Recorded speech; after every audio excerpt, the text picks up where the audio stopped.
5 തലമുറകളായി നിങ്ങൾക്കൊപ്പം PRS hospital. നമസ്കാരം. കഴിഞ്ഞ 5 വർഷം കാലം കൊണ്ട് നമ്മുടെ മമ്മൂട്ടിയുടെ സഹോദരൻ ഇബ്രാഹിം കുട്ടി, അദ്ദേഹം സിനിമാ നടനാണ്, നാടക നടനാണ്, സീരിയൽ നടനൊക്കെയാണ്. അദ്ദേഹത്തിന് എന്ത് പറ്റി? അദ്ദേഹം പറയുന്നു അദ്ദേഹത്തിന് ഈ വയസ്സുകാലത്ത് ഒരു തിരിച്ചറിവ് ഉണ്ടായെന്നാണ് പറയുന്നത്. എന്താണ് ആ തിരിച്ചറിവ്? എന്താണ് അദ്ദേഹത്തിന് കിട്ടിയത് എന്നുള്ളതാണ് നമ്മൾ അന്വേഷിക്കേണ്ടത്. കാരണം സാഹിത്യ രംഗത്ത് നിൽക്കുന്നവർ, സാംസ്കാരിക രംഗത്ത്, കലാരംഗത്തൊക്കെ നിൽക്കുന്നവരെ സംബന്ധിച്ചിടത്തോളം അവർ ഒരു പരിധിവരെ മോഹങ്ങൾ ആഗ്രഹിക്കുന്നവരുമാണ്. അവാർഡുകൾ, അതുപോലെ തന്നെ പുതിയ പുതിയ ചാൻസുകളൊക്കെ ആഗ്രഹിക്കുന്നവരാണ്. അതിനേക്കാൾ പ്രധാനം അവർ ഒരുപാട് പ്രശ്നങ്ങളിൽ ചെന്നപ്പെടും. സ്ത്രീകളുമായി ബന്ധപ്പെട്ട പ്രശ്നങ്ങൾ, മദ്യപാനവുമായി ബന്ധപ്പെട്ട പ്രശ്നങ്ങൾ, ചിലരാണെങ്കിൽ ലഹരിയുടെ ഉപയോഗവുമായി ബന്ധപ്പെട്ട പ്രശ്നങ്ങൾ, ചിലർ കള്ളക്കടത്ത്, ബിനാമി, ഇങ്ങനെ നൂറുകണക്കിന് കാര്യങ്ങളിൽ ചെന്ന് മറ്റൊരു തരത്തിലുള്ള ജീവിതം കൂടി നയിക്കുന്നവരാണ് മഹാഭൂരിപക്ഷം കലാകാരന്മാർ. ചിലരൊക്കെ ട്രാപ്പിൽപ്പെട്ട് പോകുന്നതാണ്. എല്ലാവരും അങ്ങനെ ചെയ്യുന്നവരെന്നുള്ള അഭിപ്രായം എനിക്കില്ല. ചിലരൊക്കെ ട്രാപ്പിൽപ്പെട്ടു. പക്ഷെ ട്രാപ്പിൽ പെടുന്നവരുണ്ട്, അല്ലാതെ ഇതിൽ ചെന്ന് അബദ്ധത്തിൽ ചെന്ന് പെടുന്നവരുണ്ട്, പല രൂപത്തിൽ ചെന്ന് ഇതിനകത്തൊക്കെ ചെന്ന് വിടുന്നവരുണ്ട്.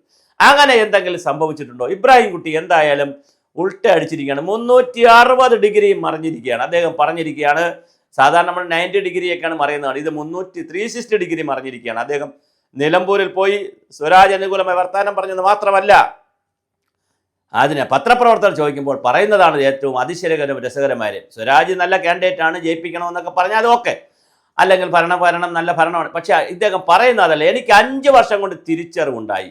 അതൊരു പിണറായി ഭക്തി അല്ലേ എന്നൊരു സംശയമുണ്ട്, അതൊരു ഇടതുപക്ഷ ഭക്തി അല്ലേ എന്ന് സംശയമുണ്ട്. ആ ഭക്തി ഉള്ളതുകൊണ്ടാണ് എനിക്ക് സംശയം വന്നത്, അല്ലെങ്കിൽ പൊതുജനങ്ങൾക്ക് ഇങ്ങനെ ഒരു സംശയം വരുന്നത്. ഇബ്രാഹിം കുട്ടിക്ക് എന്ത് പറ്റി? ഒന്നുകിൽ അദ്ദേഹത്തിന് പിണറായി കയ്യിലാക്കി, മമ്മൂട്ടി വഴി. മമ്മൂട്ടി ഈ കേരളി ചാനൽ ചെയർമാനാണ്, ഈ ഭരണത്തോടൊപ്പം നിൽക്കുന്ന ആളാണ്. അദ്ദേഹം പരസ്യമായ രംഗത്തൊന്നും വന്നില്ലെങ്കിൽ ഒരു ഇടതുപക്ഷ മനസ്സുള്ള നടനാണ് മമ്മൂട്ടി. അത് അദ്ദേഹം പലപ്പോഴും പ്രകടിപ്പിച്ചിട്ടുമുണ്ട്. ആ മമ്മൂട്ടിയാണോ ഇങ്ങനെ ഇബ്രാഹിം കുട്ടിയെ ഇങ്ങോട്ട് പറഞ്ഞു വിട്ടത്? ഒന്നാമത്തെ ചോദ്യം. രണ്ടാമത്തെ ചോദ്യം, ഇദ്ദേഹം പിണറായിയെ ഭയക്കുന്നതാണോ? കാരണം ഈ പല സാഹിത്യകാരന്മാരും സാംസ്കാരിക നായരും ഒക്കെ അവർ പിന്നെ അവാർഡ് കിട്ടുക, അല്ലെങ്കിൽ പണം കിട്ടുക, എന്തെങ്കിലും മോഹങ്ങൾ കിട്ടുന്നതാണ്. ഇനി അങ്ങനെ ഇബ്രാഹിം കുട്ടി ഏതെങ്കിലും അവാർഡോ എന്തെങ്കിലുമൊക്കെ മോഹിച്ചിരിക്കുന്നുണ്ടോ?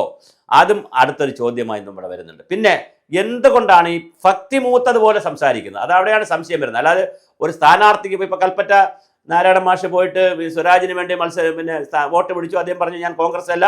പക്ഷെ ഇപ്പോഴത്തെ ഒരു സാഹചര്യത്തിൽ രാജ്യത്ത് രാഹുൽ ഗാന്ധിയുടെ നേതൃത്വത്തിലുള്ള മതനിരപേക്ഷ കക്ഷികളൊക്കെ വരണം, അതുകൊണ്ട് ഞാനിങ്ങനെ പോയതാണെന്നൊക്കെ പറഞ്ഞ് എന്ന് വെച്ച് എനിക്ക് പക്ഷപാതിത്വമൊന്നുമില്ല, ഞാൻ പ്രശ്നാധിഷ്ഠിതമാണ്, ഞാൻ വിമർശിക്കും, പറയേണ്ടത് പറയും എന്നാ പറഞ്ഞ് നാരായണ മാഷ് മാറിയിട്ടുണ്ട്. അതേപോലെ അല്ല ഈ നമ്മുടെ ഇബ്രാഹിം കുട്ടി അവിടെ പോയത്. ഇബ്രാഹിം കുട്ടി ചെന്നിട്ട് വേറൊരു തലമാണ് അവിടെ സൃഷ്ടിച്ചത്. അദ്ദേഹം പത്രപ്രവർത്തകരോട് പറഞ്ഞത്, എനിക്ക് 5 വർഷം കൊണ്ട് വേർതിരിവുണ്ടായി, തിരിച്ചറിവുണ്ടായി. അതെന്ത് തിരിച്ചറിവാണ്? ഈ 5 വർഷം ഇവിടെ എന്ത് അത്ഭുതമാണ് സംഭവിച്ചത്? കഴിഞ്ഞ 5 വർഷത്തിലായിരുന്നെങ്കിൽ പ്രളയം വന്നു, കോവിഡ് വന്നു, പിണറായി വിജയന്റെ കുറച്ചൊരു പ്രസൻസും മറ്റ് ഗവൺമെന്റിന്റെ ചില സാധ്യതകളും കിറ്റ് കൊടുത്തതും കോവിഡിനെ പ്രതിരോധിക്കാൻ വേണ്ടി ശൈല ടീച്ചർ കാണിച്ച ബഹളവും ഒക്കെ നമുക്ക് പറയാം. അതെല്ലാം കുറെ കൂടി നമുക്ക് അംഗീകരിച്ച് പോകാൻ പറ്റും. പക്ഷേ ഈ ഗവൺമെന്റിന്റെ കീഴിൽ എന്താണ് കാണാൻ കഴിയുന്നത്? കൂടുതൽ പ്രതിരോധത്തിലേക്ക് പോയൊരു ഗവൺമെന്റ് അല്ലേ? ലോജിക്കിന്റെ കാര്യമായാലും അതുപോലെ തന്നെ സ്വപ്നയുടെ കാര്യം, ഒരുപാട് ഏത് കാര്യമെടുത്താലും, അഴിമതിയുടെ കാര്യമെടുത്താലും, ഏത് കാര്യമെടുത്താലും ഒരുപാട് പ്രതിരോധത്തിൽ പോയ ഒരു ഗവൺമെന്റാണിത്.